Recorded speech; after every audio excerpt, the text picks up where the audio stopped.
Sir भेजे थे notes. आज भेजा था मैं तो बहुत पहले भेज चुका हूँ नहीं उस सर, नोट्स को। आपने मैंने लिख के भेजा था। अच्छा, चलिए मैं उसको देख लूंगा। Okay sir. थोड़ी सी व्यस्तता है जिसके कारण मैं आपके प्रति ज़्यादा समर्पित नहीं हो पा रहा हूँ, इसके लिए मैं आपका क्षमा प्रार्थी हूँ। ठीक है, क्योंकि आपकी जिम्मेदारियों के साथ साथ अन्य जिम्मेदारियों का भी निर्वहन करना होता है। चलिए, तो न्यायपालिका में क्या क्या टॉपिक हो गया है?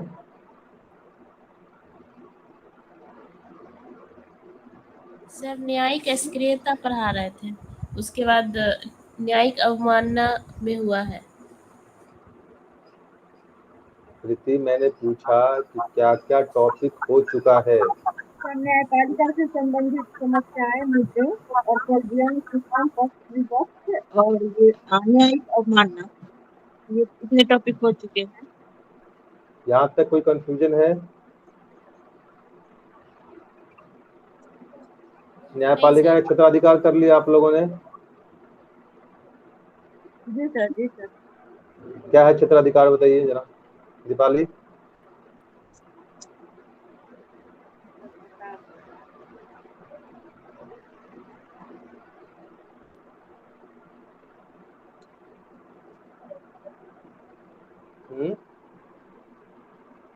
सर इसकी प्रारंभिक क्षेत्राधिकार है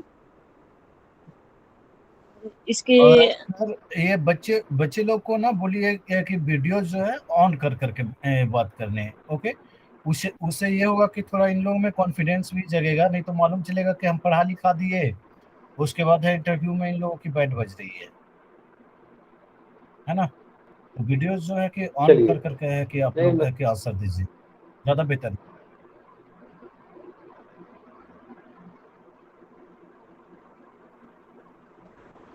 चलिए दीपाली, शुरू हो जाइए।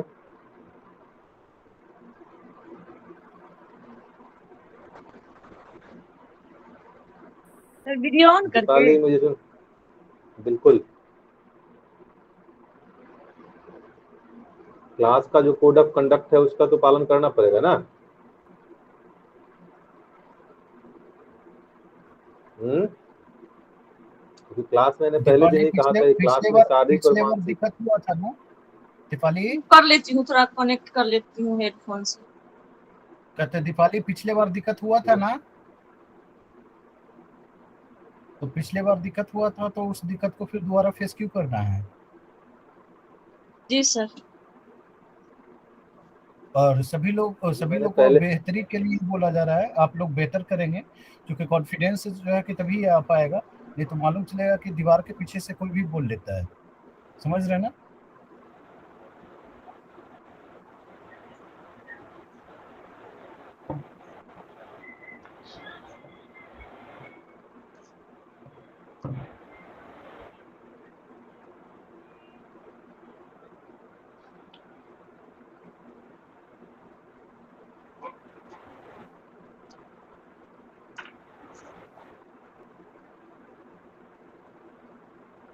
तो आप लोग फॉर्म कब से भरना शुरू कर रहे हैं? एक चीज और का सर, डिसीजन ले लिया? बच्चे को ये बोल दीजिए जो EWS में है ना, EWS पहले से बना के रखें, है ना। फॉर्म भरने से पहले का बना होना चाहिए। अगर है कि आपका फॉर्म भरने के बाद बनता है तो वो वैलिड नहीं है। ओके, और अभी जो है कि हमारे एक स्टूडेंट का जो है कि इसी के चलते जो है कि हम उसका बेचारा CO से जो है वो BPRO पे पहुंच गया। ठीक है, जो तू पहले ही 2 साल तो EWS बना लीजिएगा। EWS एक साल का ही वैलिड है ना वो? 1 साल वैलिड है। वही ना। बाकी OBC EBC चलेगा, कोई दिक्कत नहीं है उसमें।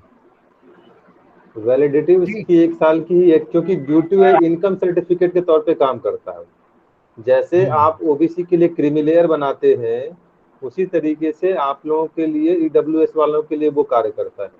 तो उसकी वैलिडिटी 1 साल ही होती है, क्योंकि इनकम सोर्स है ना उसमें कि इतना इनकम है तभी आप बनवा सकते हैं, या उसके और जो टर्म्स एंड कंडीशन है। तो ये चीजें उसमें देख लीजिएगा आप लोग। सर मेरा ओबीसी का है और वो 1 साल पहले बना हुआ है, तो कोई दिक्कत नहीं ना कोई है? दिक्कत नहीं है, ओबीसी का कोई दिक्कत नहीं है ओबीसी उसमें। थोड़े चेंज होता है। जी सर।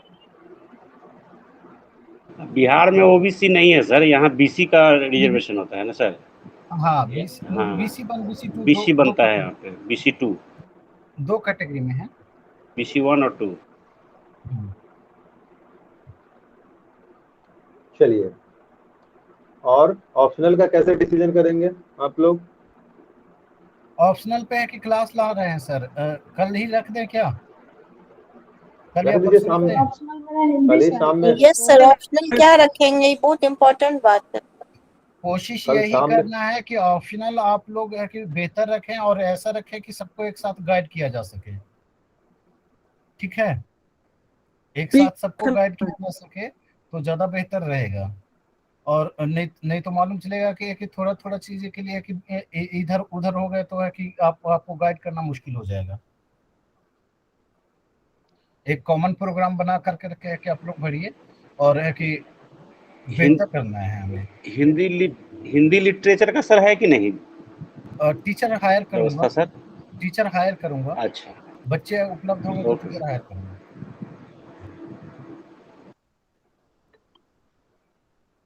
चलिए तो सर रख लेते हैं इन लोगों के लिए ऑप्शन को लेकर क्या करना है, इसमें किन किन बातों को ख्याल में रखना इस है, पे हम ये लोग सारी चीजें। कॉमन प्रोग्राम कॉमन प्रोग्राम लेके आते हैं सर, है ना।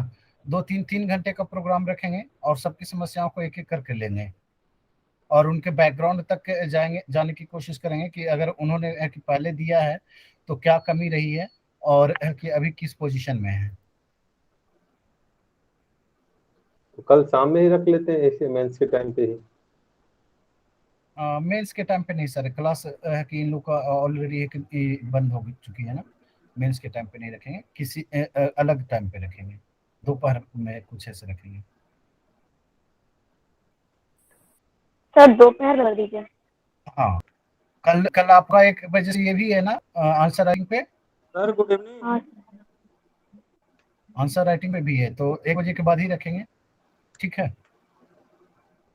ठीक, चला जाए, कंटिन्यू कीजिए सर। सर वो करंट वाला चलिए। कब है? सुबह में, मॉर्निंग में ही होगी? मॉर्निंग। ठीक है।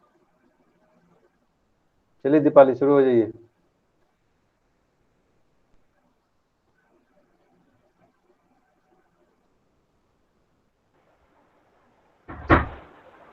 जैसे न्यायपालिका जो क्षेत्राधिकार है, इसमें सर्वोच्च न्यायालय की प्रारंभिक अधिकारिता पहले इसके ठीक से बोलो, फिर से वही गलतियां सवाल दोहरा रही है, लगातार वही गलतियां दोहरा रही है, बोलना भी ठीक से सीखो। केंद्र और राज्यों के बीच होने वाले विवादों का निर्णय करने की भारत की सर्वोच्च न्यायालय की शक्ति मूल अधिकारिता के अंतर्गत आती है। संविधान के अनुच्छेद 131 के अनुसार केंद्र और राज्य अथवा 2 या 2 से अधिक राज्यों के बीच विवादों की सुनवाई केवल सर्वोच्च न्यायालय द्वारा की जाएगी। इसके बाद न्यायाधीश क्षेत्राधिकार। संविधान में सर्वोच्च न्यायालय को नागरिकों के मूल अधिकारों का रक्षक के रूप में स्थापित किया गया है। अनुच्छेद 139 के तहत उच्चतम न्यायालय को अधिकार प्राप्त है कि वह बंदी प्रत्यक्षीकरण, परमादेश, उत्प्रेषण, प्रतिषेध एवं अधिकार परीक्षा पर आदेश जारी कर नागरिकों के मूल अधिकारों की रक्षा करे। इसी प्रकार उच्च न्यायालय भी नागरिकों के मूल अधिकारों के साथ सामान्य कानूनी अधिकार के मामले में भी रिट जारी कर सकता है। उसके बाद सर अपीलीय क्षेत्राधिकार। उच्च न्यायालय में विचाराधीन कोई ऐसा मामला जिसमें संविधान अथवा कानून की व्याख्या का प्रश्न शामिल हो तो हाई कोर्ट को इस मामले को सीधे सुप्रीम कोर्ट भेजने का अधिकार है या सुप्रीम कोर्ट ऐसे मामले में सीधे अपने पास अपील करने की अनुमति दे सकता है। कोई ऐसा सिविल मामला जिसमें कानून के व्यापक महत्व का कोई प्रश्न निहित हो अथवा कोई ऐसा आपराधिक मामला जिसमें अधीनस्थ न्यायालय के निर्णय को पलटते हुए हाई कोर्ट ने किसी व्यक्ति को मृत्युदंड दिया हो तो इस प्रकार के मामले की सुनवाई सीधे सर्वोच्च न्यायालय द्वारा की जा सकती है। इसके तहत निम्न 4 मुद्दों पर सुनवाई हो सकती है। एक, संवैधानिक मामलों में अपील, दीवानी मामलों में अपील, आपराधिक मामलों में तथा विशेष अनुमति द्वारा अपील। उसके बाद सर सलाहकारी क्षेत्राधिकार। अनुच्छेद 143 के अनुसार राष्ट्रपति संवैधानिक मामले तथा विधि से संबंधित सार्वजनिक महत्व के मामले पर सर्वोच्च न्यायालय से परामर्श कर सकता है। इस प्रकार के परामर्श को मानने के लिए राष्ट्रपति बाध्यकारी नहीं है। अब तक इस क्षेत्राधिकार का लगभग 15 बार प्रयोग किया गया है। अभिलेख न्यायालय आर्टिकल अनुच्छेद दो बातें 141 के हैं अनुसार। दीपाली, इसमें दो जी सर। बातें हैं। इसमें बातें ये हैं कि आज़ादी से बाद की अगर परिस्थितियां हैं तो वहां पर या तो राष्ट्रपति उसकी सलाह को मानने के लिए बाध्य नहीं है या न्यायालय सलाह देने के लिए बाध्य नहीं, ठीक है। जी सर। लेकिन जी सर। आज़ादी से पूर्व की अगर कानून है और उस पर अगर सलाह की बात होती है तब वहां पे न्यायालय सलाह देने के लिए बाध्य है, ठीक है। Okay sir. इसके बाद अभिलेख न्यायालय है क्षेत्राधिकार। अनुच्छेद 141 के अनुसार सर्वोच्च न्यायालय द्वारा दिया गया निर्णय संपूर्ण भारत में अधीनस्थ न्यायालयों द्वारा कानून की तरह स्वीकार किया जाएगा और सभी न्यायालय उस निर्णय को आधार बनाकर फैसला सुनाएंगे।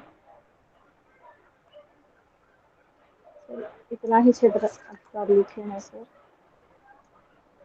प्रारंभिक, अपीलीय, सलाहकारी और एक पुनर्विचार क्षेत्राधिकार भी है। अनुच्छेद 137 के अनुसार सुप्रीम कोर्ट द्वारा दिए गए निर्णय की सुप्रीम कोर्ट पुनः माने की समीक्षा कर सकता है तथा अपने निर्णय को पलट सकता है। ये पुनर्विचार क्षेत्राधिकार के अंतर्गत इसको रखे हैं। इसमें कुछ और ऐड ऑन हो सकता है क्या आप लोगों की दृष्टि से?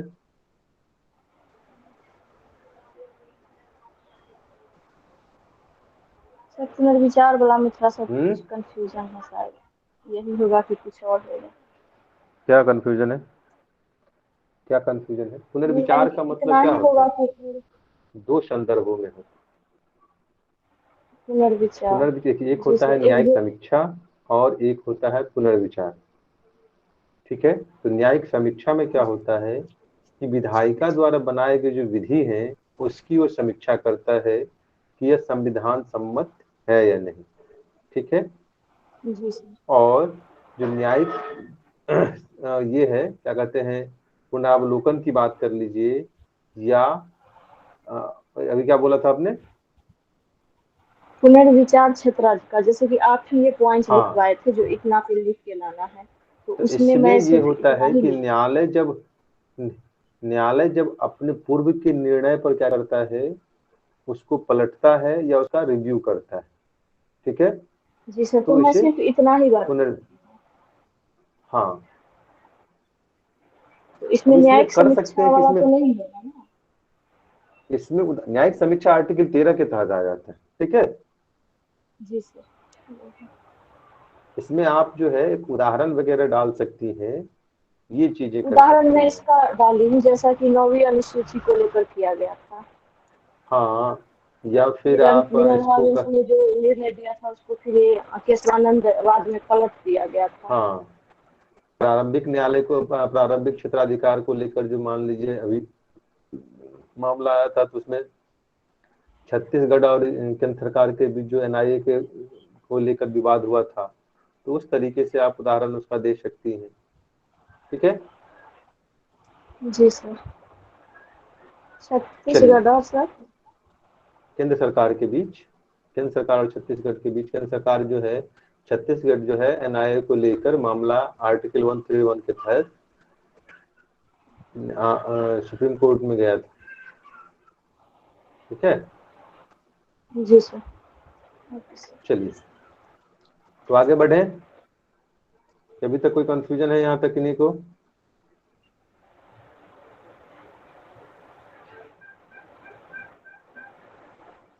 चलिए तो नेक्स्ट टॉपिक है हम लोगों का। पॉइंट था सर, जैसे न्यायालय के क्षेत्राधिकार, तो उसमें क्या हम न्यायिक समीक्षा की शक्ति और संवैधानिक व्याख्या का क्षेत्राधिकार, ये 2 पॉइंट डाल सकते हैं? तो जब संवैधानिक व्याख्या तो अपीलीय में बोल ही दी है ना। जी सर, हाँ उसमें तो दिया गया सर। जहां भी संवैधानिक व्याख्या का प्रश्न हो वो सीधे सुप्रीम कोर्ट में मामला जाता है, ओके सर,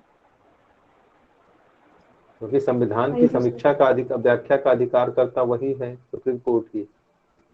जी सर, सर्वोच्च न्यायालय। चलिए, यहां तक कोई कंफ्यूजन है किन्हीं को? कोई प्रश्न जो मन में उबल रहे हो? कोई प्रश्न जो मन में गुलाटी मार रहा हो है?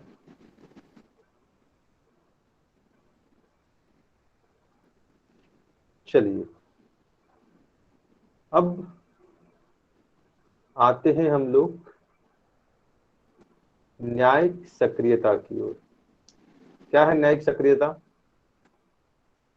न्यायिक सक्रियता क्या है?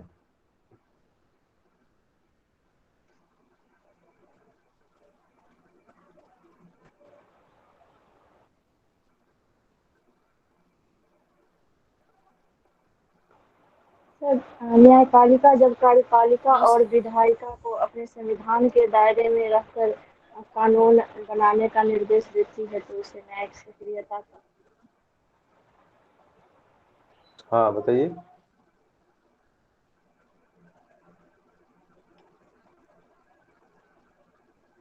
क्या पूछना था?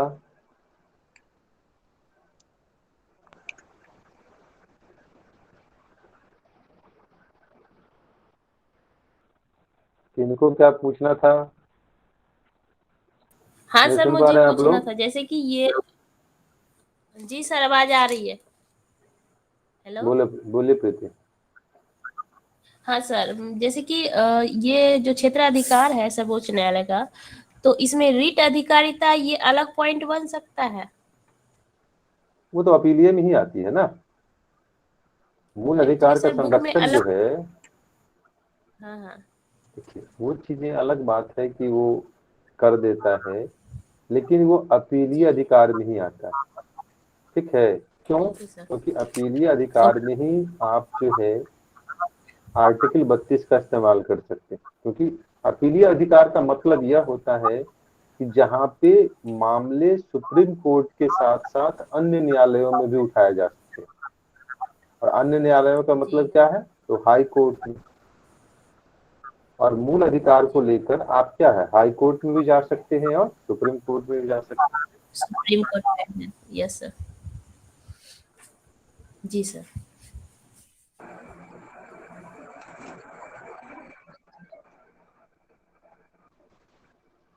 ठीक है, ओके सर। बातें स्पष्ट होगी प्रीति? चलिए, तो हम जी बात सर। कर रहे थे न्यायिक सक्रियता के संदर्भ में। और न्यायिक सक्रियता के संदर्भ में यह आजकल देख रहे हैं कि बहुत परिचर्चा में। आजकल न्यायालय अपने न्यायिक निर्णयों के माध्यम से जो है न्यायिक सक्रियता को दिखा रहा है। तो प्रश्न उठता है कि आखिर ऐसा है क्यों? क्यों आजकल न्यायपालिका, या बात करें तो 80 के दशक के बाद न्यायपालिका क्यों सक्रिय हुआ? तो इसके पीछे जब हम कारकों की तलाश करते हैं तो हम पाते हैं 80 के बाद की 80 के बाद की जो परिस्थितियां हैं वो क्या है, राजनीतिक रूप से परिदृश्य में अगर देखिए तो राजनीतिक परिदृश्य में क्या है, गिरावट का काल।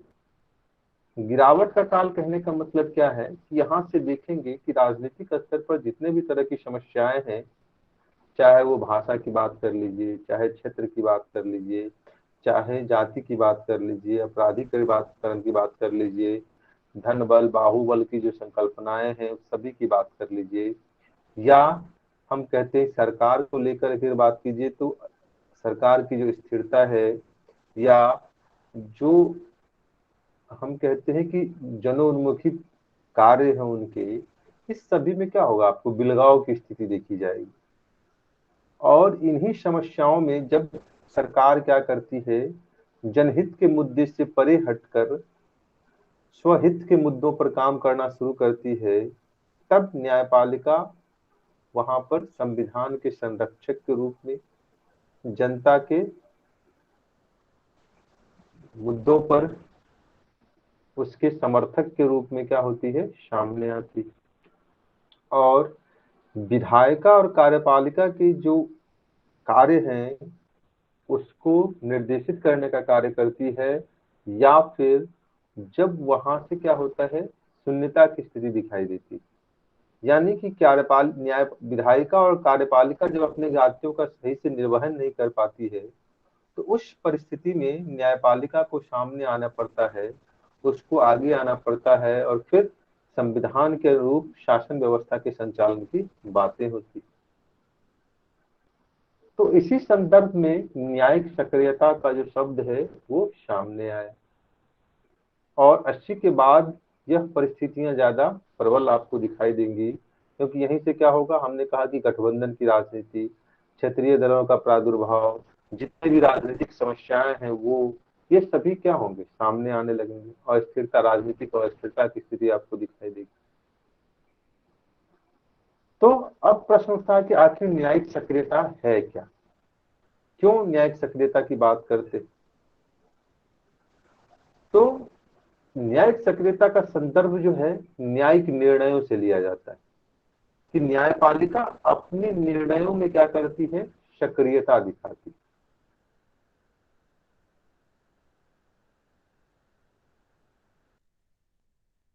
कहा जाता है कि जब न्यायालय क्या करती है, अपने न्यायिक निर्णयों में अतिरिक्त दायित्वों का क्या करती है, निर्वहन करती, और अतिरिक्त दायित्वों के निर्वहन करने के क्रम में वो संवैधानिक दायरे का क्या करती है, पालन करती। यानी कि संविधान के तहत न्यायपालिका को जो अधिकार दिए गए हैं, जो सीमाएं निर्धारित की गई हैं, जो शक्ति संतुलन की परिकल्पनाएं दी गई हैं, उस सभी का वो वहां पर पालन करती है।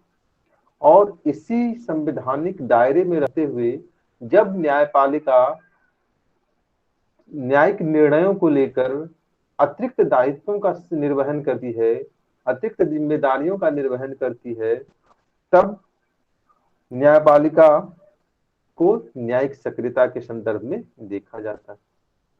यहां तक बातें स्पष्ट हुई? जी सर। कोई कंफ्यूजन यहां तक किन्हीं को? नहीं सर। चलिए, तो अब प्रश्न उठता है कि अगर परिभाषा के रूप में देखें कि न्यायिक सक्रियता है क्या, तो न्यायिक सक्रियता के संदर्भ में कहा गया कि जब न्यायपालिका अपने संवैधानिक दायरे में रहते हुए अतिरिक्त दायित्वों का निर्वहन करती है, और इसमें क्या है, तो जनहित के मुद्दे को लेकर, ठीक है, जो प्राइम मोटिव होगा क्या होगा, जनहित के मुद्दे को क्या देगी, वरीयता देगी, और उसको लेकर क्या होगा, तो नीति निर्माण को लेकर क्या करेगी, कार्य करेगी।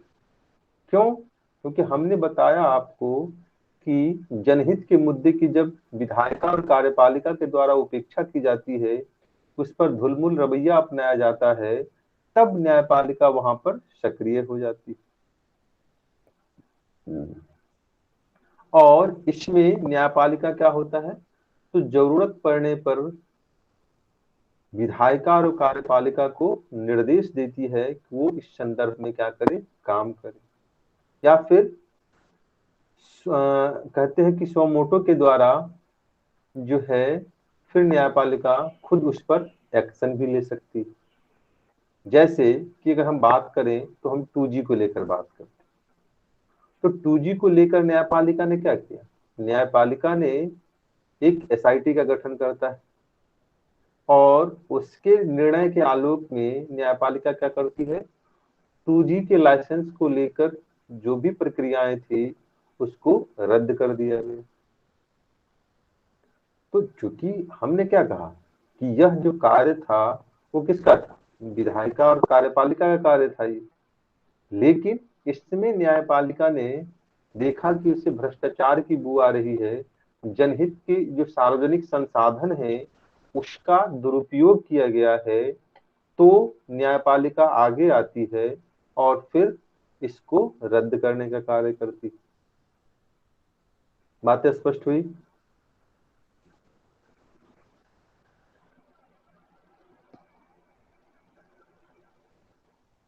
जी सर। चलिए,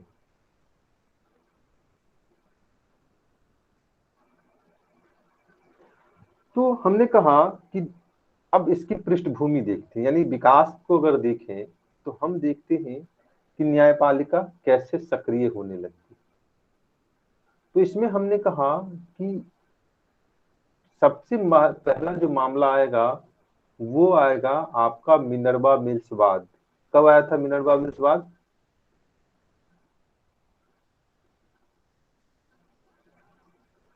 मिनर्वा मिल्स वाद कब आया था?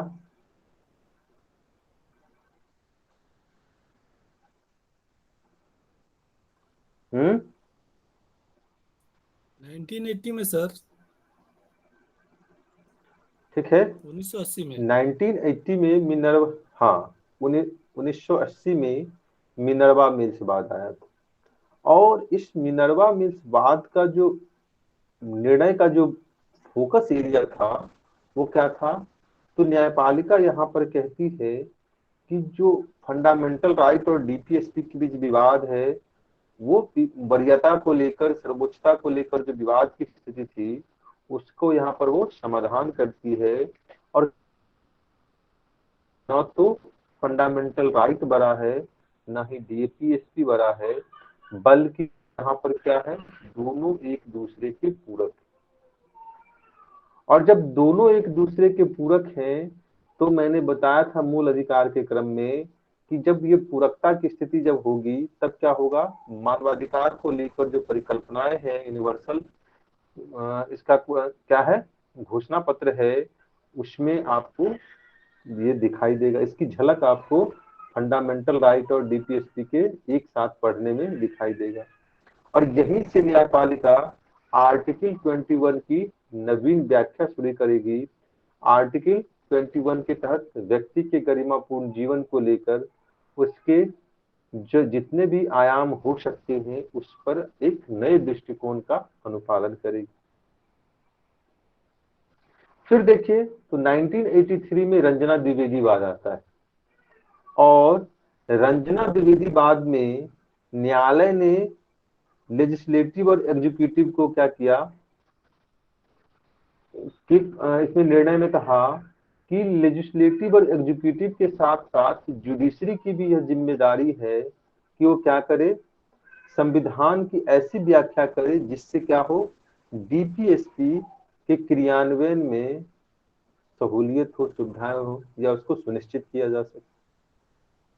ठीक है, तो हमने कहा मिनर्वा मिल्स वाद की बात की और इसमें कहा कि परस्पर पूरकता की बात करता है कि फंडामेंटल राइट और डीपीएसपी क्या है, परस्पर पूरक हैं, और ऐसी परिस्थिति में न्यायालय को हस्तक्षेप करने का अधिकार हो जाता है डीपीएसपी में।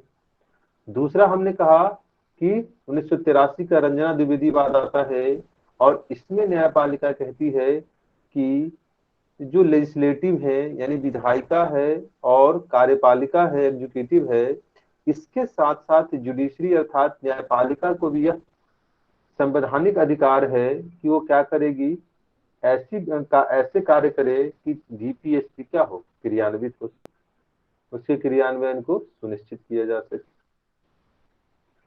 और इसी के परिणाम स्वरूप देखेंगे आप कि क्या होगा, तो पीआईएल की संकल्पना आएगी, पब्लिक इंटरेस्ट लिटिगेशन जो है, जनहितवाद जो है, उसकी परिकल्पना आएगी। और 1986 में जनहितवाद को लेकर जो मुद्दे हैं यहां से न्यायालय और ज्यादा सक्रिय हो जाएगी, क्योंकि यहाँ पे आपको दिखाई देगा कि जनहित के मुद्दे को लेकर न्यायपालिका क्या है, दो बातें का स्पष्ट करती है यहाँ पर। पहला कि फिजिकल अपीयरेंस की जो बातें हैं कि जिसका मान लीजिए कि आपके मूल अधिकार का उल्लंघन होता है, यानी कि सार्वजनिक मामलों में अगर ऐसा होता है तो आपकी फिजिकल अपीयरेंस की जो स्थिति है वो यहाँ पे जरूरी नहीं। और दूसरा स्वतः संज्ञान की बात करता है, यानी इन दोनों संदर्भों में न्यायालय कहता है कि हम पब्लिक हित को लेकर, जनहितवाद को लेकर हम क्या करेंगे, जनहित को लेकर या तो स्वतः या फिर कोई भी संगठन या ग्रुप क्या कर सकता है, मामले लेकर सीधे सुप्रीम कोर्ट में पहुंच सकता है। जैसे मान लीजिए कि पर्यावरण का मामला, तो पर्यावरण के मामले को लेकर क्या है, कोई भी व्यक्ति सीधे सुप्रीम कोर्ट में रुख कर सकता है और वहां पर यह बता सकता है कि कैसे यहाँ पर पर्यावरणीय ह्रास हो रहा है, जिससे मानव स्वास्थ्य पर इसका प्रतिकूल असर पड़ रहा है।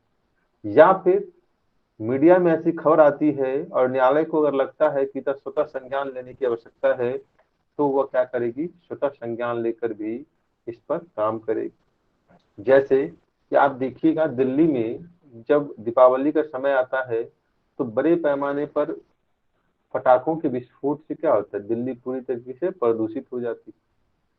तो आपने देखा होगा कि न्यायालय ने क्या किया, स्वतः एक्शन लेते हुए यहाँ पर कहा कि पटाखों पर प्रतिबंध लगा दिया गया।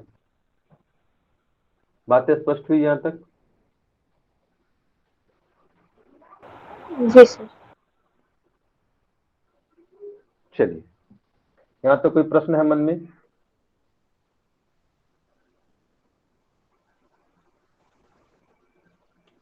कोई प्रश्न है मन में?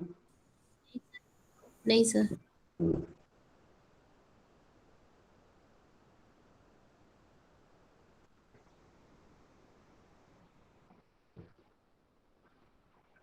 अब हम लोग बात करते हैं न्यायिक सक्रियता का सकारात्मक पक्ष क्या है।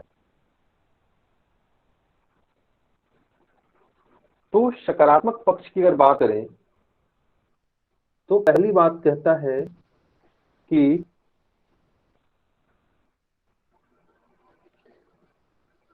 पहली बात यह कहता है कि यह लोकतंत्र को और उदार बनाते हुए लोगों को विधिक रूप से सशक्त करता है। मतलब यह हुआ कि न्यायपालिका जब न्यायिक रूप से सक्रिय होती है और इसमें कहा गया कि आप क्या करेंगे, डायरेक्ट सुप्रीम कोर्ट में जाकर मामले को उठा सकते हैं, या न्यायपालिका स्वतः संज्ञान लेकर क्या करती है, जनहित के मुद्दों पर सामने आती है।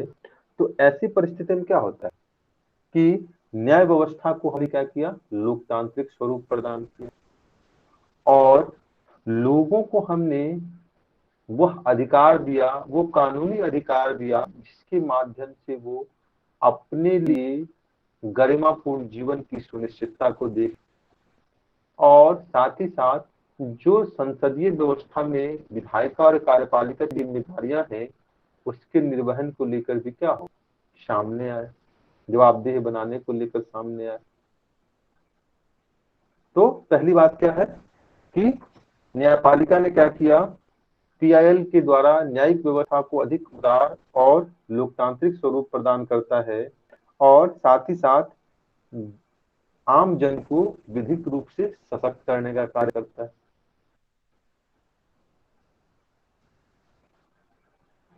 दूसरी बात कहा गया कि न्यायिक सक्रियता क्या करता है, न्यायाधीशों को उन मामलों में अपनी व्यक्तिगत ज्ञान का उपयोग करने का अवसर प्रदान करता है जहां कानून संतुलन प्रदान करने में विफल होता है। मतलब यह हुआ कि जैसे मान लीजिए कि हमने कहा पर्यावरण को लेकर, अब पर्यावरण को लेकर मामले क्या है, तो सरकार आर्थिक हितों को ध्यान में रखकर क्या करती, पर्यावरण के साथ समझौता करने का प्रयास करती। तो यहीं पर जब यह मामला सुप्रीम कोर्ट में जाता है तब न्यायालय क्या करती, वहां पर एक्शन में आती है और अपने जो व्यक्तिगत अनुभव है और ज्ञान है उसके द्वारा वो इसके समुचित निर्णय को लेकर आगे सामने आती। बातें स्पष्ट हो रही है?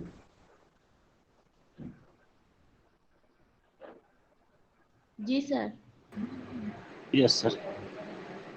नोट्स आप लोगों के सामने है? नोट्स आप लोगों के जी सामने सर। है? जी यस सर। सर। जी सर। चलिए, नोट्स नोट्स अगर आप लोगों के सामने जी है सर। तो उसमें हम लोग बात करते हैं। क्या है पहला पॉइंट? सकारात्मक पक्ष को नोट्स लेके में सर। पहला पॉइंट क्या है? हाँ, सकारात्मक पक्ष को लेकर पहला पॉइंट क्या है? PIL ने न्याय व्यवस्था को लोकतांत्रिक और उदार बनाया तथा लोगों को विधिक रूप से सशक्त बनाया। ठीक है, और दूसरा पॉइंट क्या है? मानव मानवाधिकारों का संरक्षण तथा इसके दायरे का विस्तार। अनुच्छेद ठीक है, 21 गुणवत्तापूर्ण जीवन जीने के लिए न्यायपालिका इसका नित्य नवीन व्याख्या कर सकती है। उसके बाद ठीक है, वंचित समूह के अधिकारों का संरक्षण। अनुच्छेद 19 एवं 21 की नवीन व्याख्या द्वारा नागरिकों के मूल अधिकारों का विस्तार। अभिव्यक्ति की ठीक आजादी है, की व्याख्या, जैसे इंटरनेट की आजादी। न्यायपालिका कार्यपालिका एवं ठीक विधायिका को उनके जनहित कार्यों के प्रति सचेत भी करती है।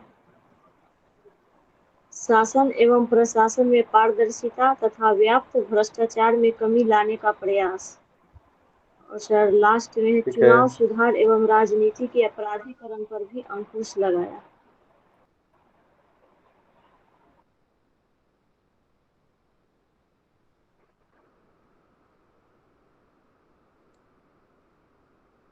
चलिए, हमने कहा कि अगर पहले पॉइंट की अगर बात करें तो हमने कहा कि न्याय व्यवस्था को क्या करता है? लोकतांत्रिक स्वरूप प्रदान करता है और उसमें उदारीकृत व्यवस्था को अपनाने का कार्य करता है।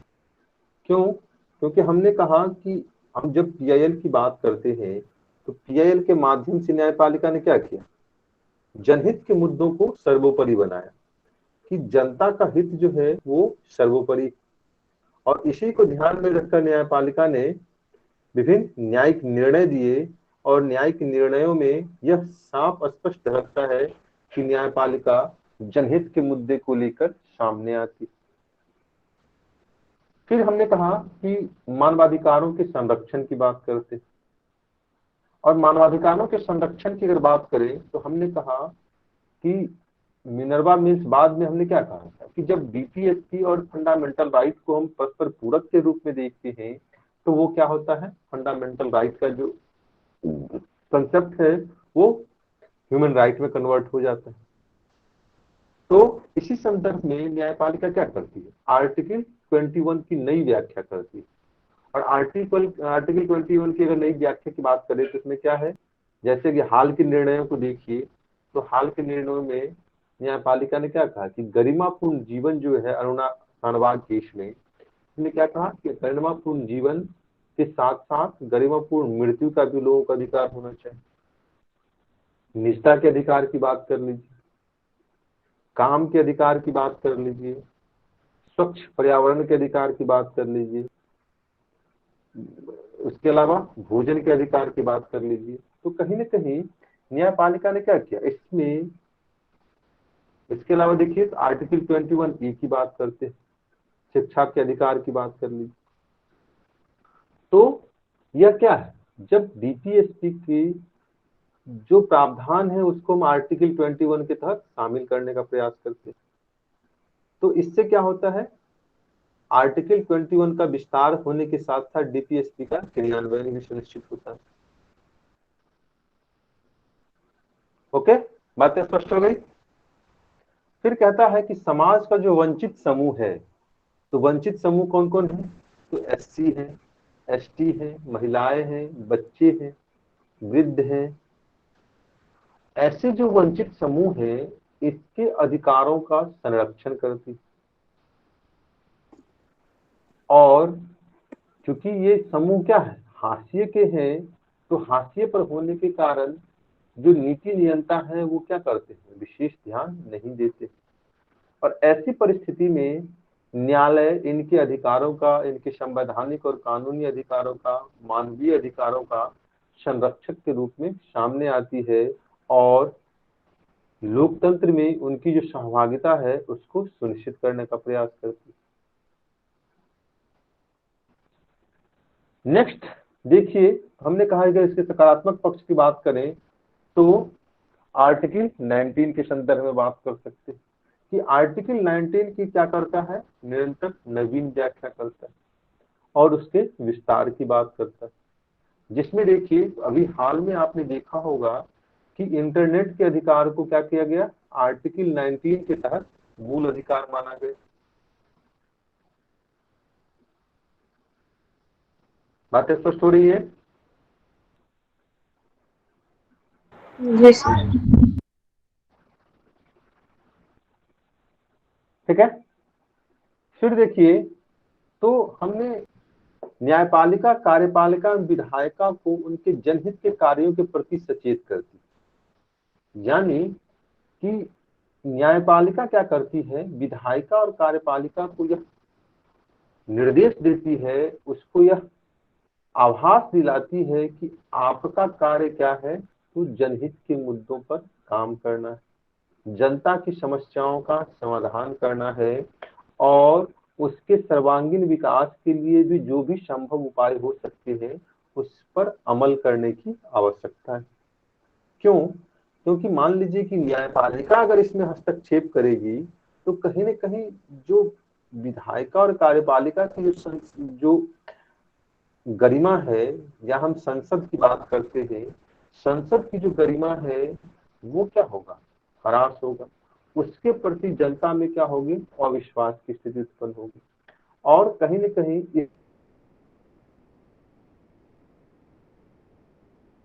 इससे प्रति जनता में विश्वास आता है। तो यह इस कारण से न्यायपालिका, कार्यपालिका और विधायिका को जनहित के मुद्दों के प्रति क्या करती, सचेत करती है, उसको निरंतर आगे ले जाने का कार्य करती। इसके अलावा देखिए तो हमने कहा कि शासन एवं प्रशासन में पारदर्शिता तथा भ्रष्टाचार को लेकर क्या है, कमी लाने का प्रयास करती। जैसे अगर हम बात करें, अभी आपने देखा होगा कि न्यायपालिका ने अपराधीकरण को लेकर क्या किए, महत्वपूर्ण निर्णय दिए कि आपको क्या होगा, यह बताना होगा कि आखिर वो कौन से कारण है जिसके कारण आपको यह क्या करना पड़ा, यह विवश होना पड़ा कि आप इस आपराधिक प्रवृत्ति के लोगों को प्रत्याशी के रूप में क्या करने, चयन करने के लिए मजबूर है। तो कहीं न कहीं जिससे क्या होगा कि शासन और प्रशासन में जो भ्रष्टाचार है उसमें जो गिरावट है उसमें कमी आएगी। ये सभी क्या है, इसके सकारात्मक पक्ष। बातें स्पष्ट हुई?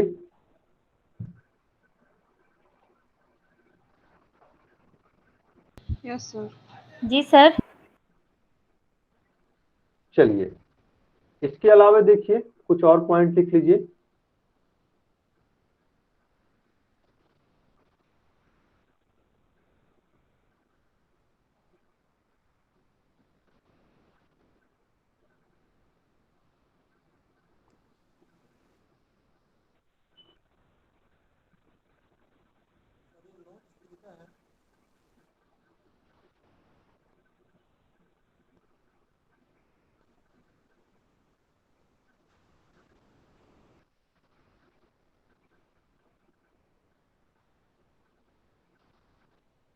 देखिए इसके बाद नकारात्मक पक्ष है। नहीं, इसी में सकारात्मक पक्ष में ही कुछ और पॉइंट ऐड ऑन कर लीजिएगा आप लोग नोट्स में। ठीक है, देखिए जी सर। न्यायिक सक्रियता न्यायाधीशों को उन मामलों में अपने व्यक्तिगत ज्ञान का, न्यायिक सक्रियता न्यायाधीशों को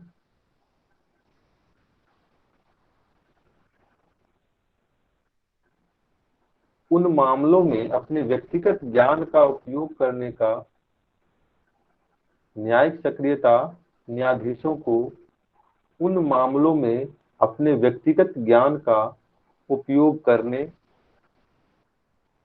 करने का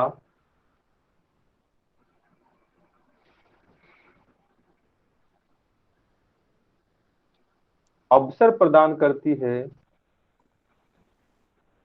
व्यक्तिगत ज्ञान का उपयोग करने का अवसर प्रदान करती है,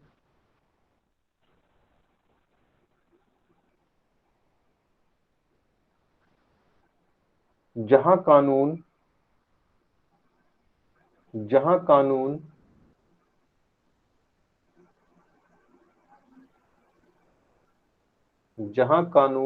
संतुलन प्रदान करने में विफल रहा है, जहां कानून संतुलन प्रदान करने में विफल रहा है।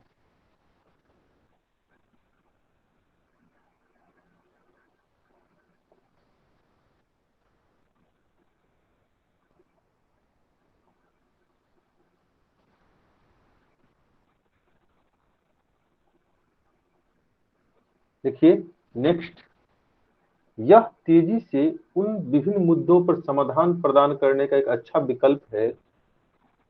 यह तेजी से उन विभिन्न मुद्दों पर समाधान प्रदान करने का एक अच्छा विकल्प है,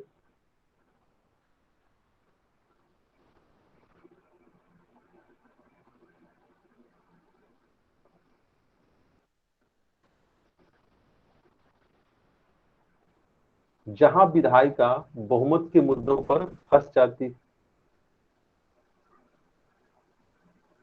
जहां विधायिका बहुमत के मुद्दों पर फंस जाती है। सर रिपीट कर दीजिएगा।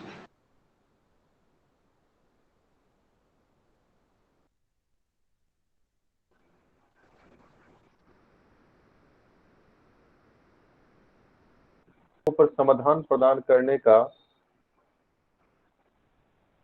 तेजी से उन विभिन्न मुद्दों पर समाधान प्रदान करने का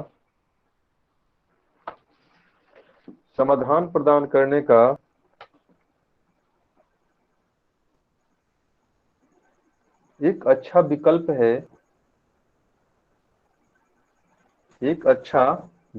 है,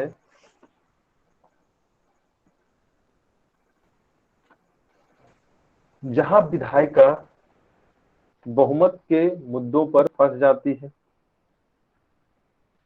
जहां विधायिका बहुमत के मुद्दों पर फंस जाती है।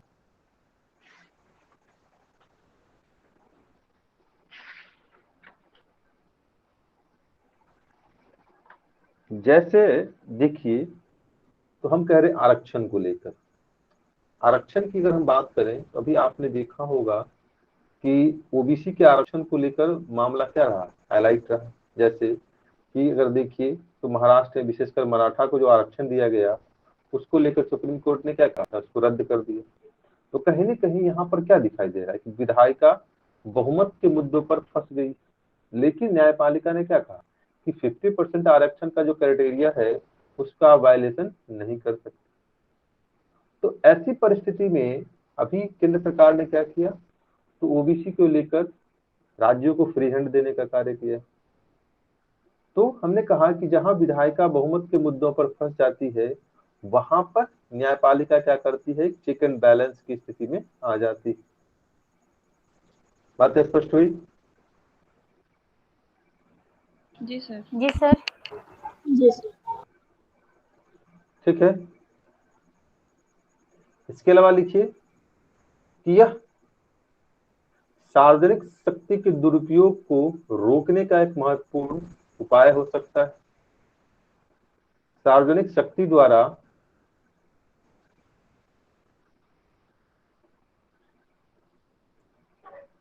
प्रदत्त शक्तियों के दुरुपयोग का एक महत्वपूर्ण दुरुपयोग को रोकने का एक महत्वपूर्ण उपक्रम। सार्वजनिक शक्ति का मतलब हो गया सत्ता, ठीक है। उसको फिर से बोल।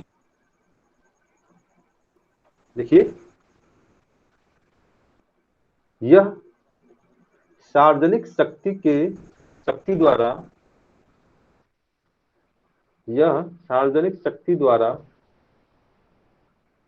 प्रदत्त शक्तियों के दुरुपयोग को रोकने का आवश्यक उपकरण हो सकता है।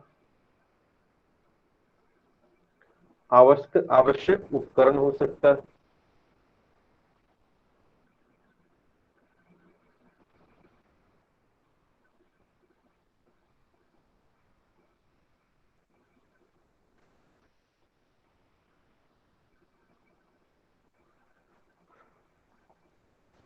ठीक है, जैसे कि अभी मान लीजिए कि हम बात करते हैं सेक्शन 124A की बात करते हैं, और सेक्शन 124A का क्या किया जा रहा है, बड़े पैमाने पर सत्ता के द्वारा दुरुपयोग किया जा रहा है।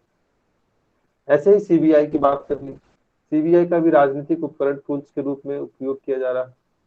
तो ऐसी परिस्थिति में न्यायपालिका क्या करती है, उसको प्रतिसंतुलित करने का कार्य करती है और उसको अपनी जिम्मेदारियों का एहसास दिलवाने का भी कार्य करती। बातें स्पष्ट हुई?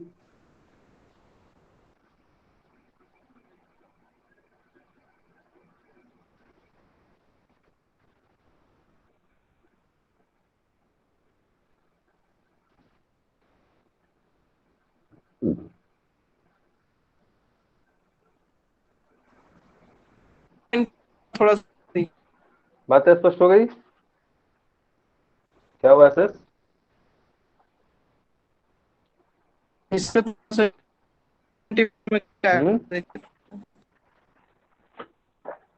आपकी बातें स्पष्ट नहीं हो रही है।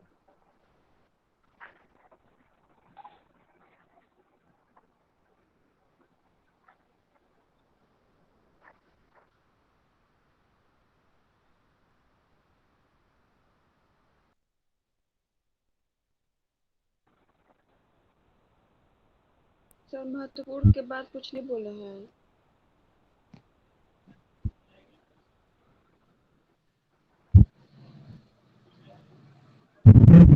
जी महत्वपूर्ण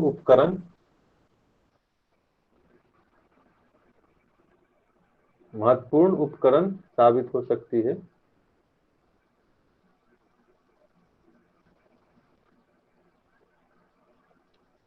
धर्मेंद्र, बातें स्पष्ट हो रही हैं?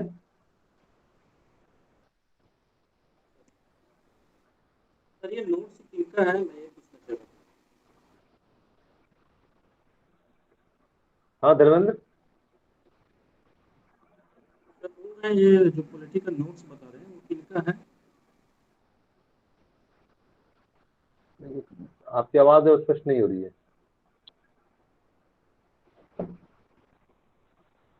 फिर से एक बार रिपीट कीजिए।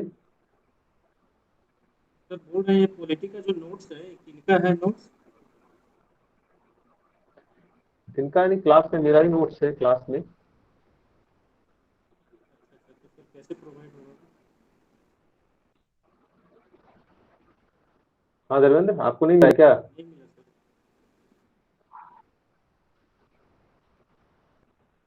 एक बार ग्रुप में कोई रीसेंड कर दीजिएगा, ठीक है? नोट्स एक बार रीसेंड कर दीजिएगा आप लोग। चलिए, तो ये क्या था, सकारात्मक पक्ष की बातें थी। यहाँ तक कोई कंफ्यूजन तो नहीं है किन्हीं को? पूछना तो नहीं है?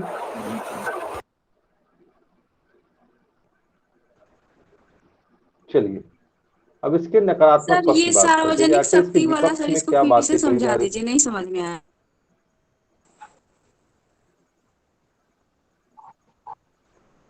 देखिए, सार्वजनिक शक्ति का मतलब होता है, मान लीजिए अभी नरेंद्र मोदी की सरकार है और नरेंद्र मोदी जी क्या करें, अभी देखिए इनकी सरकार कार्यकाल में आर्टिकल 124A का बड़े पैमाने पर क्या हो रहा है, दुरुपयोग हो रहा है। और इसके तहत क्या करे कि आप पर देशद्रोह का आरोप लगवा दे। तो वैसी परिस्थिति में न्यायालय क्या करती है, सामने आती और आपके जो अधिकार हैं उसका संरक्षण करती। बात स्पष्ट हुई? जी सर।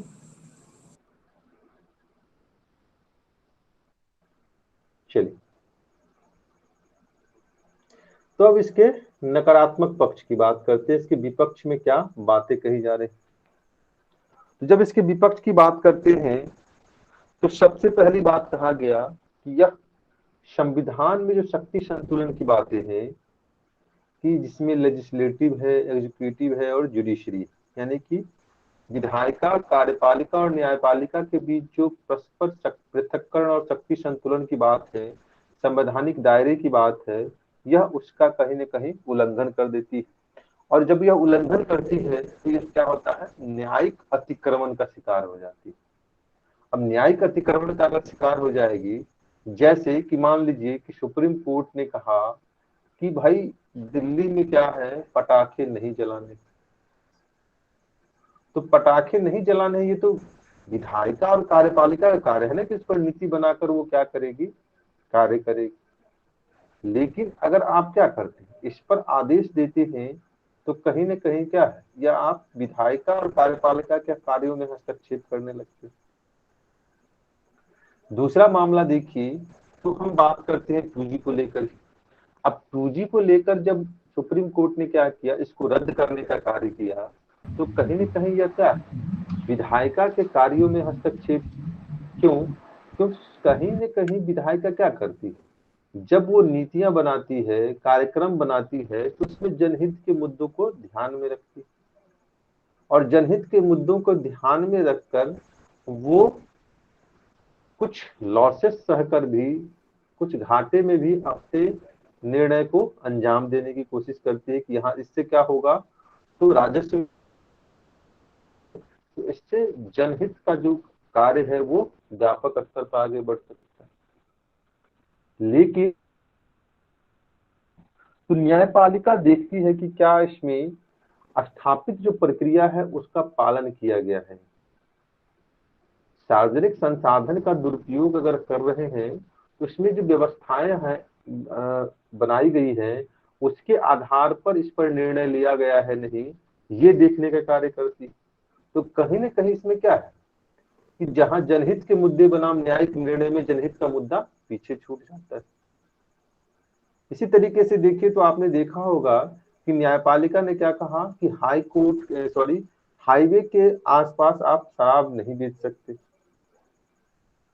अब शराब बेचना न बेचना ये तो विधायिका और कार्यपालिका नीति नियंत्रण का काम है ना, न कि न्यायपालिका का काम।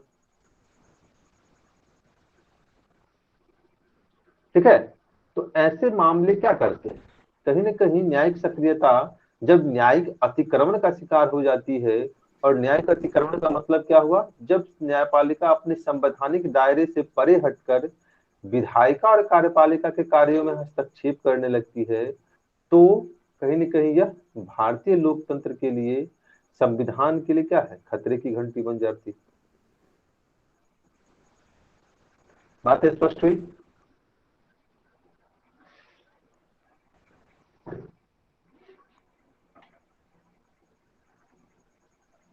जी सर। बात स्पष्ट हुई? दूसरा मामला देखिए, तो कहा गया कि दूसरी बात है कि इससे क्या होता है कि जब आप जनहित के मुद्दे को लेकर सामने आएंगे, सक्रियता दिखाएंगे, तो न्यायालय पर जो वादों की संख्या है, मामलों की संख्या, वो क्या होगी, निरंतर बढ़ती चली जाएगी।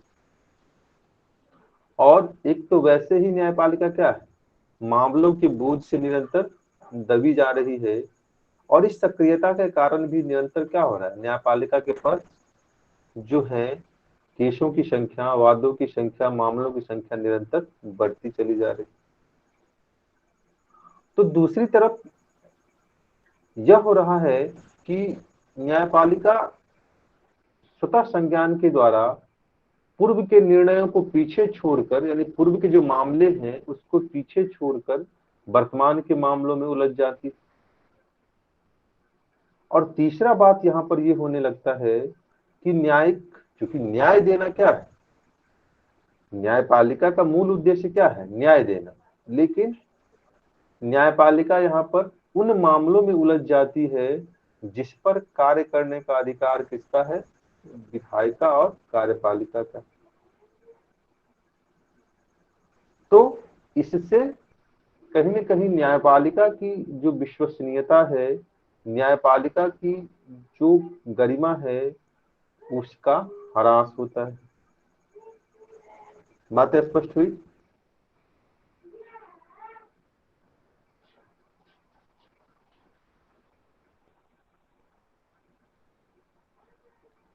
जी सर। ठीक है।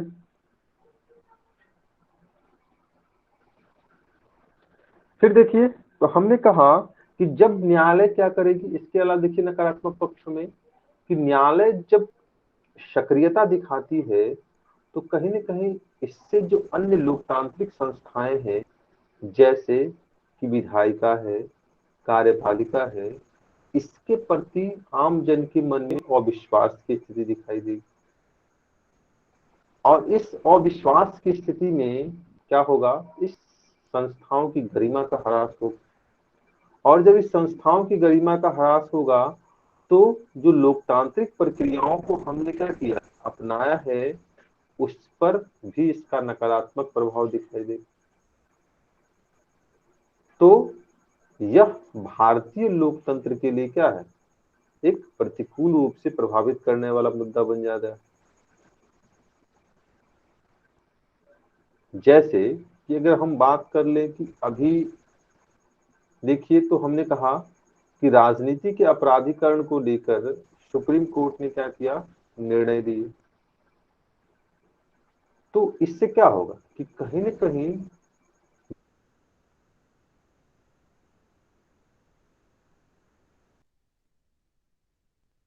यह मैसेज जाएगा इस दिखाई दी। बात स्पष्ट हुई?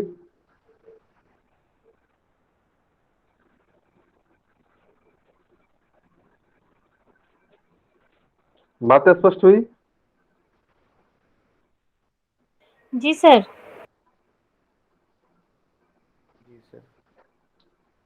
फिर देखिए, इसके नकारात्मक पक्षों की अगर बात करें तो हमने कहा कि कई बार क्या होता है, न्यायिक निर्णय अव्यवहारिक हो जाते हैं। न्यायिक सक्रियता के चक्कर में न्यायालय क्या करते, कई बार अव्यवहारिक निर्णय दे देता है। और साथ ही साथ कई बार देखा गया है कि उनके निर्णयों में जो विशेषज्ञता है और गुणवत्ता है, उसका अभाव दिखाई देता है।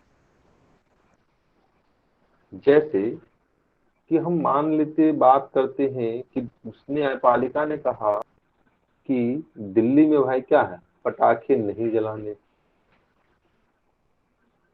इससे क्या हो गया? आपको पता है कि दिल्ली में पटाखे बंद हो गए? बंद हुए क्या? नहीं सर। नहीं सर।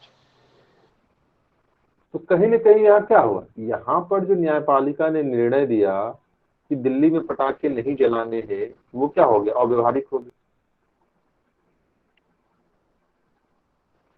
तो दूसरी तरफ हमने कहा कि कई बार न्यायपालिका के निर्णय में विशेषज्ञता और गुणवत्ता का भी अभाव दिखाई देगा। क्यों?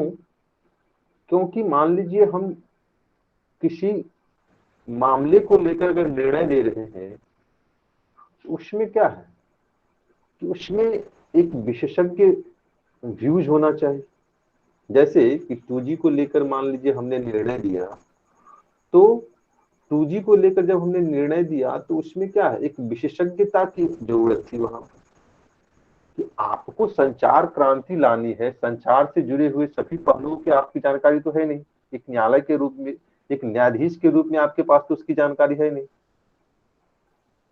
यदि आपने उस मामले में निर्णय दिया तो कहीं ना कहीं क्या होगा कि इससे उस निर्णय की जो विशेषज्ञ व्यवहारिकता है, गुणवत्ता है, वो प्रभावित हो जाएगी। परिणाम स्वरूप क्या होगा, इससे न्यायपालिका की विश्वसनीयता क्या होगी, खतरे में पड़ जाएगी। कई बार देखा गया कि न्यायपालिक सक्रियता के चक्कर में न्यायाधीश क्या करते, अपने निजी जो ज्ञान है और निजी जो अनुभव है उसको थोपने का कार्य करता है, और इससे न्यायपालिका की जो गुणवत्ता है, विश्वसनीयता है, वो भी क्या होती है, और निर्णय की जो व्यवहारिकता है वो प्रभावित होने लगती है। तो ये सब क्या है, इसके नकारात्मक पक्षों में आप इसको देख सकते हैं। बात स्पष्ट हो गई? जी सर। कोई कंफ्यूजन है यहाँ तक किन्हीं को मन में?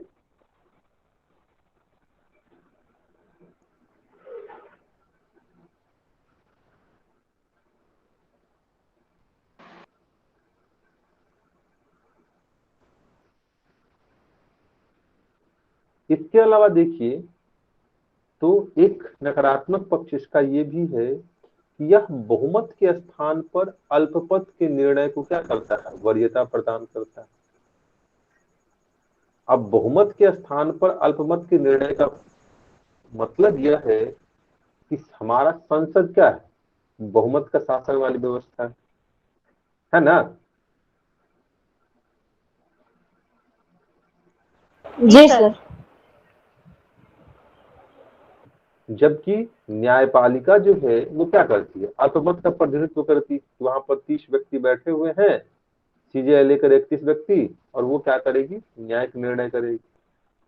तो कहीं ना कहीं जब आप क्या करते हैं, बहुमत के निर्णय पर अल्पमत के निर्णय को थोपने का कार्य करते हैं, तो इससे भी क्या होता है, एक नकारात्मक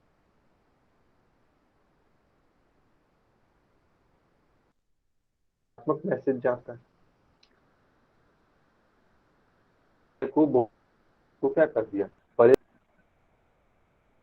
लोकतंत्र के जो स्थापित प्रक्रिया है उसके विपरीत चला जाता है।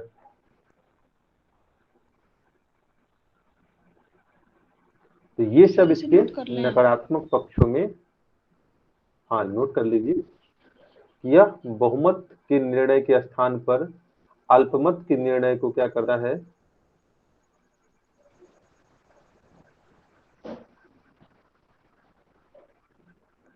अल्पमत के निर्णय को तरजीह देता है या वरीयता देता है।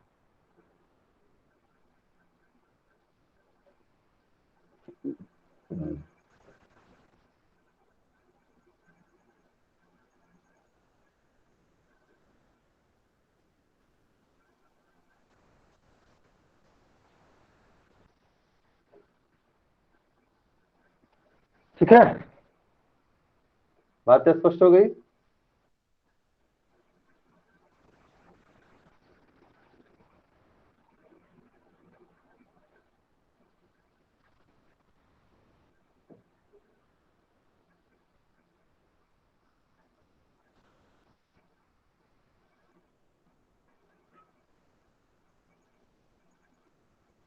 ये क्या था, न्यायिक सक्रियता को लेकर जो पक्ष विपक्ष थे उसके संदर्भ में हमने यहाँ पर बातें की। यहाँ तक कोई कंफ्यूजन है किन्हीं को?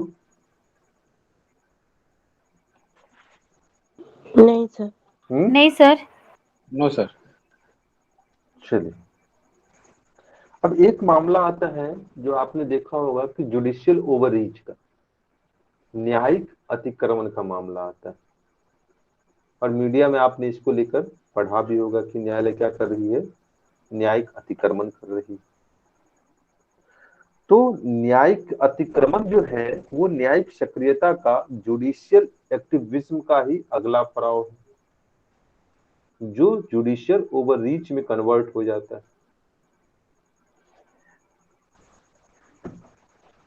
और इसका अगर शाब्दिक अर्थ देखें तो इसमें कहा गया कि न्यायिक अतिक्रमण या जुडिशियल ओवररीच की परिस्थितियां तब जन्म लेती हैं जब न्यायपालिका क्या करती है, अपने संवैधानिक दायरे का, अपने संवैधानिक दायित्वों का, अपने संवैधानिक सीमाओं का उल्लंघन करना शुरू करती है और उससे बाहर जाकर विधायिका और कार्यपालिका के कार्यों में हस्तक्षेप करती। तो यह जो प्रक्रिया है वो न्यायिक अतिक्रमण में कन्वर्ट हो जाता है। हमने इसके कई उदाहरण भी आपको दिए कि जैसे हम न्यायपालिका ने कहा कि भाई हाईवे के आसपास जो है शराब बंदी होनी चाहिए। भाई जो कोलगेट का मामला है वो चीजें आप इसमें देख सकते हैं। तो ये सब जो घटनाएं हैं वो कहीं न कहीं विधायिका और कार्यपालिका के कार्यों में हस्तक्षेप को लेकर सामने आता है। और यह संविधान की जो परिकल्पना है जहां पे कहा गया कि सरकार के तीनों अंग जो हैं जिसमें विधायिका है, कार्यपालिका है और न्यायपालिका है, इसके बीच जो परस्पर शक्ति संतुलन की बात की गई है और परस्पर पृथक्करण की बात की गई है, यह इसका उल्लंघन करने लगता है और यह परिकल्पना ही न्यायिक अतिक्रमण को जन्म देता है। बातें स्पष्ट हो गई सभी को? Yes sir. जी सर। Yes sir. तो इस तरीके से न्यायिक सक्रियता से लेकर न्यायिक अतिक्रमण तक के संदर्भ बातें स्पष्ट हो गई।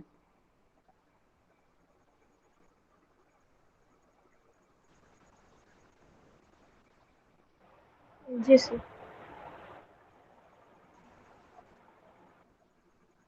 चलिए एक मुद्दा और है, वो है PIL का। नोट्स में है ना PIL?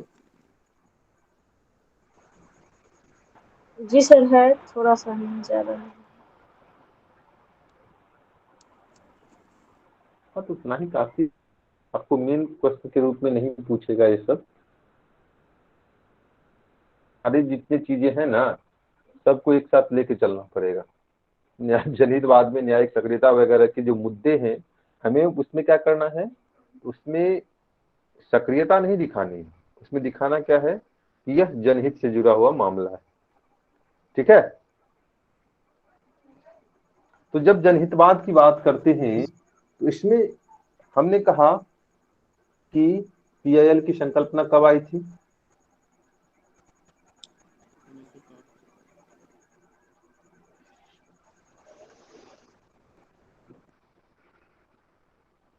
कब आई थी? 1960 से। कब? 1960। 1960 में? PIL 1960 में आया था क्या? 1986 में। 1986 में आया था। ठीक है?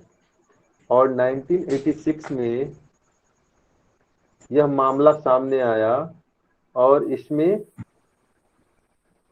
न्यायपालिका के संदर्भ में बातें कुछ स्पष्ट की गई और कहा गया कि इसमें क्या होना चाहिए, तो न्यायपालिका को जनहित के मुद्दों को क्या करना चाहिए, वरीयता दी जानी चाहिए और उसको जो सामान्य प्रक्रिया है कि पहले क्या है भाई, याचिका दायर करो, जिला कोर्ट से हाई कोर्ट से सुप्रीम कोर्ट तक पहुंचो। तो कहा गया कि इस सामान्य प्रक्रिया से भी उसे छूट देना चाहिए और छूट देकर इसे विशेष तरजीह के माध्यम से तुरंत सुनवाई द्वारा इस समस्या के समाधान की ओर आगे बढ़ना चाहिए। ये क्या है, PIL की संकल्पना के रूप में आप इसे देखते हैं। ठीक है? तो इसमें हमने कहा कि न्यायपालिका क्या करती है, जब सार्वजनिक मुद्दों को, जनहित के मुद्दों को सामान्य प्रक्रिया से छूट देने का कार्य करती है और उसके तुरंत सुनवाई की बात करती है। तो ये चीजें जनहितवाद के संदर्भ में सामने आता है।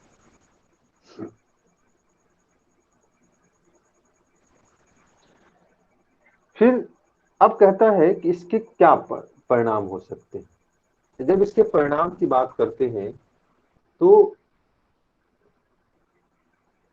इसमें न्यायपालिका ने क्या किया कि ये चीजें कही कि भाई क्या करना होगा कि अब हम क्या करते हैं, अपनी न्यायिक व्यवस्था को उदार बनाते।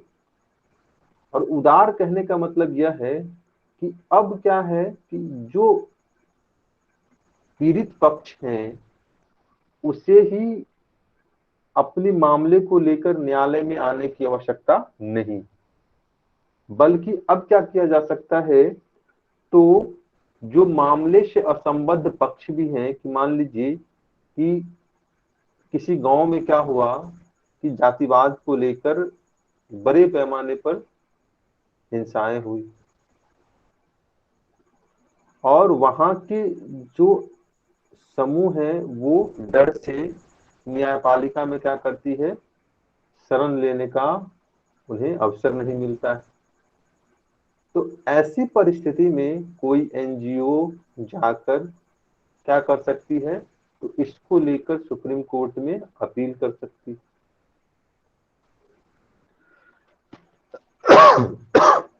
या फिर न्यायपालिका में क्या कर सकती है, स्व मोटो ले सकती है, स्वतः संज्ञान के माध्यम से, मीडिया में आई खबरों के माध्यम से भी इस मामले को वरीयता क्रम में सुनवाई कर सकती है।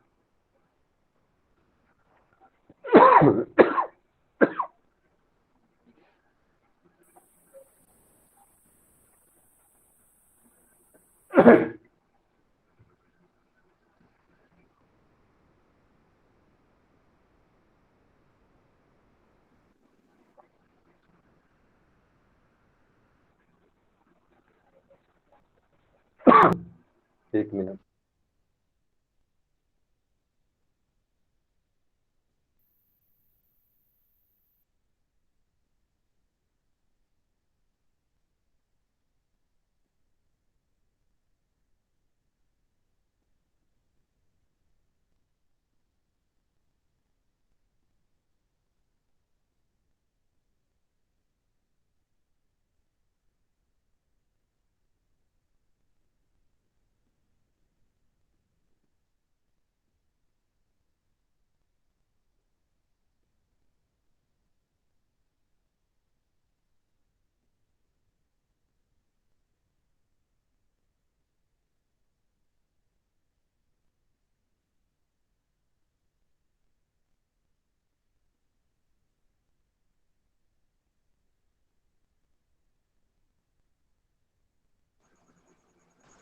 ठीक है, तो ये क्या था, जनहितवाद के संदर्भ में आप इन पहलुओं को देख सकते हैं। विशेषकर यह मामला आर्टिकल किससे 32 से जाकर जुड़ता है, और उसमें भी जब आर्टिकल 21 की बात करते हैं तो यहां आपने देखा होगा कि न्यायालय निरंतर क्या करती है, पीआईएल के माध्यम से पब्लिक इंटरेस्ट को वरीयता देने का कार्य करती है। ठीक है, तो ये जनहितवाद के संदर्भ में जो मोटा मोटी बातें थी, इस कंसेप्ट के साथ न्यायपालिका आगे बढ़ती है। और 3-4 चीजें हमेशा इसमें याद रखेंगे। पहली बात कि न्यायपालिका ने कहा कि हम क्या करेंगे, जनहित के मुद्दे के प्रति वरीयता देंगे, और वरीयता देने के क्रम में जो सामान्य प्रक्रिया है न्यायिक निर्णयों की, उसको हम क्या करेंगे, परे हटकर, उससे परे हटकर जनहित के मुद्दों पर त्वरित निर्णय की प्रक्रिया को लेकर सामने आएंगे। दूसरी बात कहा गया इसमें कि पीड़ित पक्ष को ही इसमें अपील दायर करने की आवश्यकता नहीं है, बल्कि कोई अन्य व्यक्ति भी उनके बिहाफ पे क्या कर सकता है, अपील दायर कर सकता है, बनिस्पत कि वो मामला सार्वजनिक हित से जुड़ा हुआ होना चाहिए। और तीसरी बात कहा गया इसमें कि या तो न्यायालय क्या करेगी, मीडिया की खबरों के माध्यम से स्वतः संज्ञान लेकर भी इस निर्णय पर, इस मामले पर कार्य कर सकती। ठीक है, बातें स्पष्ट हो गई पीआईएल को लेकर।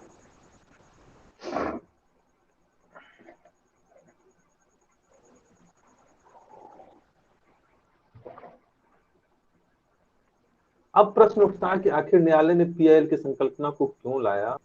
तो इसके पीछे जो मुख्य उद्देश्य न्यायपालिका का, कि चूंकि जो न्यायिक प्रक्रिया क्या है भारत का, बहुत ही जटिल और विलंबकारी है और खर्चीली।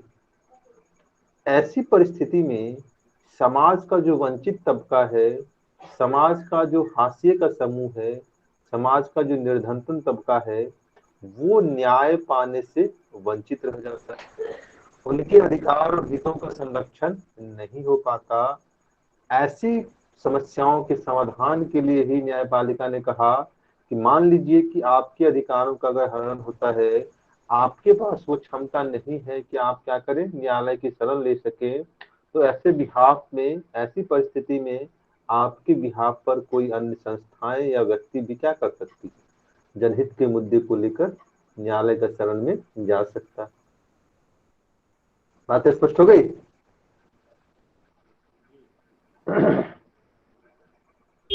कोई कंफ्यूजन जी किसी सर। को? कोई कंफ्यूजन? नहीं सर, आपने बहुत अच्छे से सर समझाया सर, समझ में आ गया।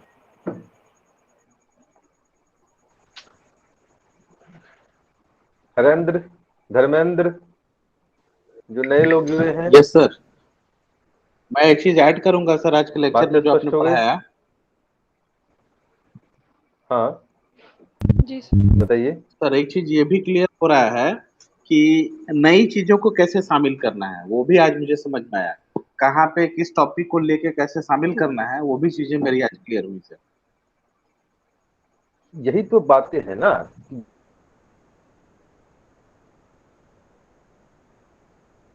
जब जब ट्रेडिशनल टॉपिक को तो व्यवहारिकता का भी। Yes sir.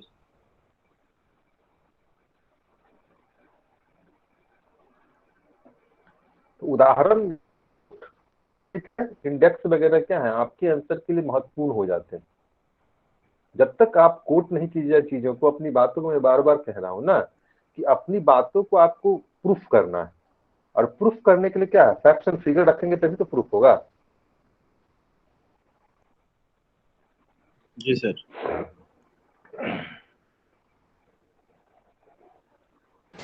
पीआईएल के लिए सर और कोई कंफ्यूजन? सुप्रीम कोर्ट यह भी कही, हाँ सुप्रीम कोर्ट ये भी एक बार कभी कही थी कि ये पोस्ट कार्ड पे भी आप पीआईएल दर्ज करा सकते हैं। ऐसा सही है क्या सर? हाँ मैं वही कह रहा हूँ ना। हाँ हाँ इसमें कहा कि फिजिकल अपीयरेंस की बात नहीं करता है वो, ठीक है ना, कि आपको ही आकर क्या करना है, आपको ही आकर आपकी अपनी समस्याओं के समाधान के लिए बात करनी है।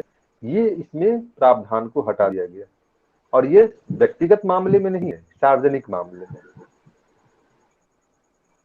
और यहीं पर देखा गया कि बड़े पैमाने पर क्या हो रहा है, न्यायपालिका के इस पीआईएल का दुरुपयोग होने लगा, तो फिर न्यायपालिका ने इसको लेकर कुछ व्यवस्था शर्तें रखी, और वो शर्त क्या था, तो अगर व्यक्तिगत हित में नहीं है मामला, तो फिर व्यक्तिगत हित का मामला है, अगर ये आपने पीआईएल का राजनीतिक दुरुपयोग कर रहे हैं या व्यक्तिगत हित में इसका इस्तेमाल करने की कोशिश कर रहे हैं, तब आप पर न्यायालय एक्शन भी ले सकती, आप पर आर्थिक दंड वगैरह भी लगा सकती। तो मामला सार्वजनिक होना चाहिए और व्यापक हितों से जुड़ा होना चाहिए।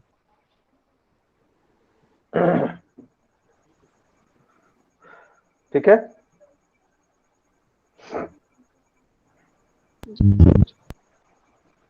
Yes sir. जी सर। चलिए, और कुछ प्रश्न? अब क्या रह गया, दो टॉपिक, एक रह गया बेसिक स्ट्रक्चर ना। जी सर। और कौन सा टॉपिक है? न्यायिक पुनरावलोकन है, न्यायिक अवमानना है, न्यायपालिका में न्यायिक अवमानना हो गया ना? हो गया है, अवमानना हो गया है सर। और न्यायपालिका में सुधार के लिए किए गए प्रयास।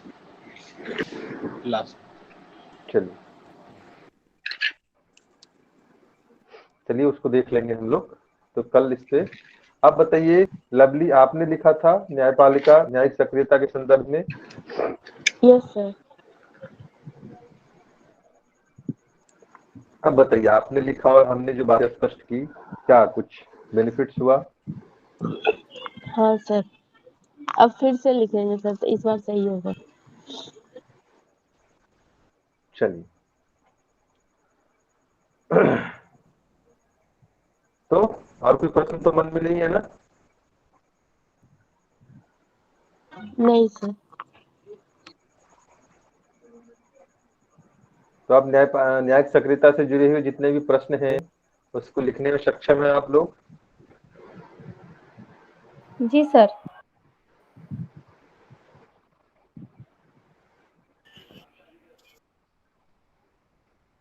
चलिए तो लिखिए, तो आज के सेशन को यहीं पे एंड करें या और कुछ चर्चा परिचर्चा बाकी रही है?